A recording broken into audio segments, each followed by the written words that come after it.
God, this is how we're watching how past civilizations just changed. Yes. Something happened here, and everybody moved here. Yep. And I'm not talking about 4 or 5 people. Everybody. Yeah. And that's how civilizations change. We just witnessed it after the pandemic. It's been fucking surreal. Yeah. It has been Surreal. surreal to see things change. Yeah. You know what? It's also, there's places that sort of rest on their laurels too much. And whenever that happens, it's easy for another place to rise up that offers something more interesting. So, like, Los Angeles was always Los Angeles. And, like, when Gavin Newsom talks about California, it's like, you know, I'm very big on California, very bullish on California. California has all this industry. Hey, fucko, they're all thinking about moving. Thank God. The only reason why they don't move is because it's too difficult to move. If it was like every business could instantly pull up roots and replace everything and have everything running in a week at the other place, they'd all be gone. They'd all be gone. It's too expensive. It's too expensive to leave versus what you would save and the regulations that you wouldn't have to go through and all the bullshit with all the permits and all the. What California does is overregulate everything. They get as much government involved as possible. They suck as much tax money out of you as possible. And then they still leave the place a mess. They still have homeless people everywhere. It's still a fucking disaster. It's still a woke shit show of virtue signaling at every level of the government. Still. Like, no course correction at all. They're going further and further into la-la land.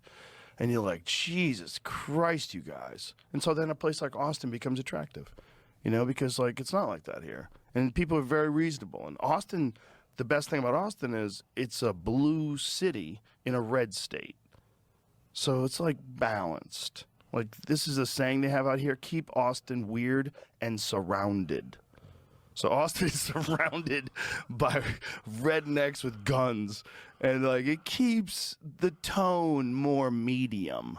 Like the Austin liberals, they're much more just left of center people, like we are. Okay. You know what I mean? Like in some parts of the country, we're considered like far right. You and I, far right. It's crazy. It's fucking ridiculous. But it's because everybody went nuts and everyone demanded a whole series of things that you have to agree to in order to be a good person. Like, fuck off. You know what the real problem is out there? Let me tell you what the real problem. I didn't realize it till I fucking left. What? That everybody's too busy tapping themselves on the back. There's a lot of that. When the fires happened, those 3 women or whatever the fuck, the chief and whatever, I'm looking at them and I'm like, look at them. Yeah. They all got gel in their hair. They all got a tattoo on their neck. God forbid they can't be cool for just one fucking minute. God forbid. And that's the problem you have out there. It's too many people. I'm so great. This is my idea, and it's great, and it's going to work. It's not working. You're right. But you're too stupid to say, you know what, this ain't working. Their egos are so big, they don't have the heart to go, this ain't working. You're right. You're absolutely right. But I don't think it's entirely their fault. It is their fault, but the culture rewards that kind of behavior. This is the problem with having protected classes of people, whether it's gay, lesbian, whatever it is, whether it's your nationality. If you have a protected class of people where you're not allowed to criticize the protected class of people, then they become, you know, Vivek Ramaswamy talked about this in a very interesting way. He's like, it's the tyranny of the underprivileged, or is that what he called it? The tyranny of the marginalized, or something along those lines. But the idea is that this group of people, whether they're trans people or gay people, they get above everything. Everything you do is amazing. Oh my God, you're so fabulous. Because no one wants to be thought of as homophobic or transphobic. So you pretend that everything they do is incredible. And so you're going to be the best firefighter ever. Like, can you carry a burning man out of a building? Girl, you don't have to. If he was in that building, he shouldn't have been in that building in the first place. If I have to carry him out, we got other problems. A literal firefighter said that in response to, could she carry her husband out of the building?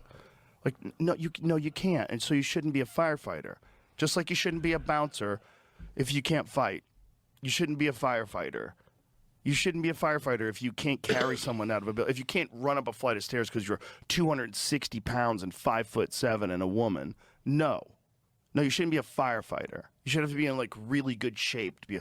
Now, if you're some fucking CrossFit game lady who's some beast, I'm like, yeah, that lady could be a firefighter. Yeah, but it's like even guys. Like if you're a guy and you're fucking scrawny and you never work out and all you do is smoke cigarettes, maybe you shouldn't be a firefighter.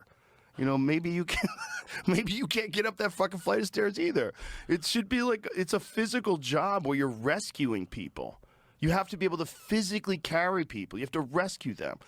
Firefighters, when I was a kid, were the fucking big, brutal men. Beast. Kicking down doors. Fucking houses. They looked like former football players. There was this guy I used to play pool with, Ray the Fireman, because everybody in the pool hall, I was Joe the Comedian. Everybody had a nickname based on what you did. Ray the Fireman was a fucking house. He was just this big fucking, like, big Irish guy, you know? Like, of course he's a fireman. Look at him.